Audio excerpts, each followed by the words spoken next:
New York City has a goal to install millions of heat pumps. Essentially, New York is going to be getting rid of gas. Most people have no idea that this is taking place. So literally, there will be a need to install millions of heat pumps over the next few years. By the year 2050, they want to reduce greenhouse gas emissions in New York by 80%. The only way that can happen is to get rid of gas. I looked at the boiler situation. It's an older unit. It's working, but it's seen better days. So you got steam, radiators along the lower facilities, and then walking up from the sub-level, there's steam radiators on the wall. But then there's also air handlers. So these are ducts right here. So everywhere from the basement level where you have the basketball court and the kitchen, you have these large air handlers going around the perimeter of the room. And then once you get up to the daycare level, you also have air handlers that are not being used. They probably spent about $30,000, $40,000 installing those heat pumps. They could have just connected that to that air handler and been providing heating and cooling to the entire space.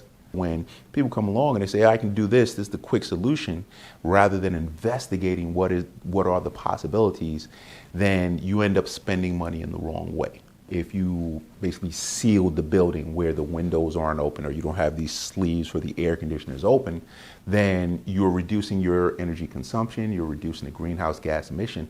There's a ton of energy incentives in New York City right now in order to do that type of thing. And then I know companies that are willing to help provide funding with that to have test cases. You have a chiller on the roof. That chiller is an absorption chiller, which can flip over from heating to cooling. That, you have, two lines that are coming to the back of the church that I saw over there. And it can basically go to the air handlers inside of your internal spaces. They could have just connected those to the air handlers in the first building, and you would have alleviated a lot of your concerns. So I'm looking at this from a couple of different perspectives. I can imagine, I know you spent at least $300,000 for the cooling tower and the chiller, and probably more than that. So I'm also aware that to replace that boiler would probably cost $50,000 to $100,000, and it's, in terms of where the trends are going in this field right now, the last thing I'm looking to do is come in here and say, okay, pay me money.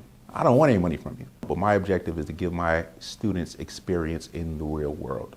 It's an unfortunate reality that there's so much cutting edge technology that exists out there that is not trickling down to minority communities.